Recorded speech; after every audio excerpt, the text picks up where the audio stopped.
ಎಲ್ಲ ನನ್ನ ಆತ್ಮೀಯರಿಗೂ ಶುಭ ಮುಂಜಾನೆ. ಇವತ್ತು ನಾನು ನಿಮ್ಮ ಹತ್ರ ಶೇರ್ ಮಾಡ್ತಿರೋ ರೆಸಿಪಿ ಏನಪ್ಪ ಅಂದರೆ ಪಲಾವ್. ಇದಕ್ಕೆ ನಾನು ಒಂದು ಜಾರ್ಗೆ ಇಲ್ಲಿ ಹಸಿಮೆಣ್ಸಿನ್ಕಾಯಿ, ಬೆಳ್ಳುಳ್ಳಿ, ಶುಂಠಿ, ಮೆಣಸು, ಕೊತ್ತಂಬರಿ, ಪುದೀನ ಇಷ್ಟನ್ನು ಹಾಕ್ಕೊಂಡು ನೀರೇನು ಹಾಕ್ಕೊಳ್ಳೋ ಹಾಗಿಲ್ಲ, ಹಾಗೆ ನುಣ್ಣಗೆ ಗ್ರೈಂಡ್ ಮಾಡ್ಕೊಂಡು ಬರಬೇಕು. ಮತ್ತು ಇಲ್ಲಿ ತರಕಾರಿಗಳ್ನೂ ಕೂಡ ಕಟ್ ಮಾಡಿ ಇಟ್ಕೊಂಡಿರಬೇಕು. ಹಾಗೆ ಒಂದು ಟೊಮೆಟೊ, ಒಂದು ಈರುಳ್ಳಿನ ಕಟ್ ಮಾಡಿ ಇಟ್ಕೊಂಡಿದ್ದೀನಿ. ನೋಡಿ, ಈ ಥರ ತರಿಯಾಗಿ ಅಂದರೆ ಸ್ವಲ್ಪ ಮೀಡಿಯಮ್, ಈ ತರಿನೂ ಇರಬಾರ್ದು, ಫುಲ್ಲು ಸಾಫ್ಟ್ ಇರಬಾರ್ದು, ಆ ಥರ ರುಬ್ಕೊಬೇಕು. ಮತ್ತು ಇಲ್ಲಿ ನಾನು ಒಂದು ಕುಕ್ಕರ್ಗೆ ಸ್ವಲ್ಪ ಎಣ್ಣೆನ ಹಾಕ್ಕೊಂಡು ಪಲಾವ್ ಸ್ಪೈಸಸ್ಸು ಮತ್ತು ಒಂದು ಏಲಕ್ಕಿನೂ ಕೂಡ ಹಾಕ್ತಾಯಿದ್ದೀನಿ. ಏಲಕ್ಕಿ ಹಾಕೋದ್ರಿಂದ ಫ್ಲೇವರ್ ಚೆನ್ನಾಗಿ ಬರುತ್ತೆ.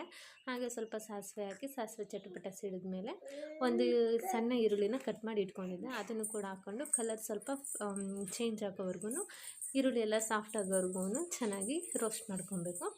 ಅದಾದಮೇಲೆ ಒಂದು ಟೊಮೊಟೊನೂ ಕೂಡ ನಾನಿಲ್ಲಿ ಕಟ್ ಮಾಡಿ ಇಟ್ಕೊಂಡಿದ್ದೆ, ಅದನ್ನು ಕೂಡ ಇವಾಗ ಆ್ಯಡ್ ಮಾಡ್ಕೊಬೇಕು. ಈರುಳ್ಳಿ ಒಂದು ಸ್ವಲ್ಪ ಎಲ್ಲ ಚೆನ್ನಾಗಿ ಕಲರ್ ಚೇಂಜ್ ಆದರೆ ಟೇಸ್ಟ್ ಚೆನ್ನಾಗಿರುತ್ತೆ ಅಂದ್ಬಿಟ್ಟು ಇನ್ನೂ ಸ್ವಲ್ಪ ಫ್ರೈ ಮಾಡ್ಕೊತಾ ಇದ್ದೀನಿ. ನನಗೆ ಈ ಪಲಾವ್ಗೆಲ್ಲ ಕಾಯಿ ಹಾಕಿ ಮಾಡೋದಕ್ಕಿಂತ ಈ ಥರ ತೆಂಗಿನಕಾಯಿ ಬಳಸ್ದೇ ಈ ಥರ ಮಾಡೋದ್ರಲ್ಲಿ ಟೇಸ್ಟ್ ಮಾತ್ರ ತುಂಬಾ ಚೆನ್ನಾಗಿ ಬರುತ್ತೆ. ನಾನು ಹೇಳೋಕ್ಕಿಂತ ನೀವು ಟ್ರೈ ಮಾಡಿದ್ರೆ ನಿಮಗೆ ರಿಸಲ್ಟ್ ಗೊತ್ತಾಗೋದು. ಈ ಥರ ಪಲಾವ್ನ ಕೂಡ ನೀವು ಒಂದ್ಸಲ ಟ್ರೈ ಮಾಡಬೇಕು.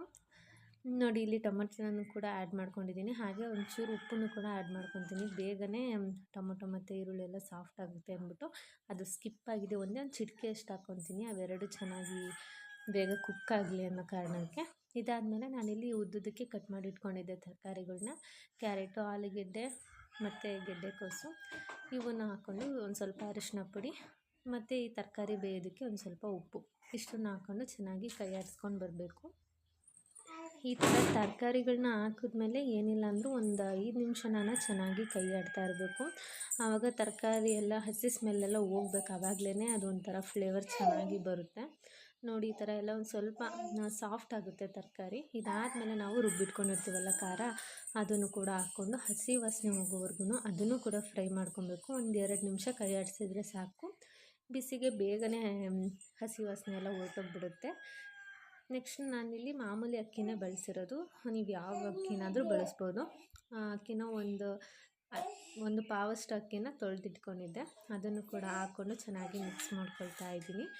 ಮತ್ತು ಇವಾಗ ಇದಕ್ಕೆ ರುಚಿಗೆ ತಕ್ಕಷ್ಟು ಉಪ್ಪು ಮತ್ತು ಒಂದು 2 ಸ್ಪೂನ್ ಮೊಸರು ಮತ್ತು ಬಿಸಿ ನೀರು, ತಣ್ಣೀರಾದರೂ ಹಾಕ್ಬೋದು, ಬಿಸಿ ನೀರಾದರೂ ಹಾಕ್ಬೋದು.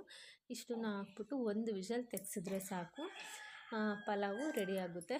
ಒಂದು ವಿಷಲ್ ತೆಗೆಸಿ ಒಂದು ಸ್ವಲ್ಪ ಹೊತ್ತು ಕೂಲ್ ಆಗೋವರೆಗೂ ಬಿಟ್ಟರೆ ಸಾಕು, ಪಲಾವ್ ಚೆನ್ನಾಗೇ ಆಗುತ್ತೆ. ಟೇಸ್ಟ್ ಮಾತ್ರ ತುಂಬಾ ಇಷ್ಟ. ನಾನು ಮುಂಚೆ ಎಲ್ಲ ಕಾಯಿ ಹಾಕ್ಬಿಟ್ಟು ಮಾಡ್ತಾಯಿದ್ದೆ, ಬಟ್ ಇವಾಗ ತೆಂಗಿನಕಾಯಿ ಬಳಸ್ದಲ್ಲೇ ಈ ಥರ ಪಲಾವ್ ಮಾಡೋದು ಕಲ್ತಿದ್ದೀನಿ. ಇದಂತೂ ನಂಗೆ ತುಂಬಾ ಫೇವ್ರೇಟ್ ಅಂತಲೇ ಹೇಳ್ಬೋದು. ಅದಕ್ಕಿಂತ ಇವಾಗ ಇದು ನನ್ನ ಫೇವ್ರೇಟ್ ಆಗಿಬಿಟ್ಟಿದೆ. ಈ ಪಲಾವ್ಗೆ ಮೊಸರು ಬಜ್ಜಿ ಕಾಂಬಿನೇಷನ್ ಅಂತೂ ಸೂಪರಾಗಿರುತ್ತೆ. ಸೊ ನೀವುಗಳು ಕೂಡ ಈ ರೆಸಿಪಿನ ನಿಮ್ಮ ಮನೇಲಿ ಟ್ರೈ ಮಾಡಿ, ಖಂಡಿತವಾಗಿಯೂ ನಿಮಗೂ ಇಷ್ಟ ಆಗುತ್ತೆ ಅಂತ ಅಂದ್ಕೊತೀನಿ. ಮುಂದಿನ ವಿಡಿಯೋದಲ್ಲಿ ಮತ್ತೊಂದು ಹೊಸ ರೆಸಿಪಿಯೊಂದಿಗೆ ಸಿಗ್ತೀನಿ. Thank you all, see you.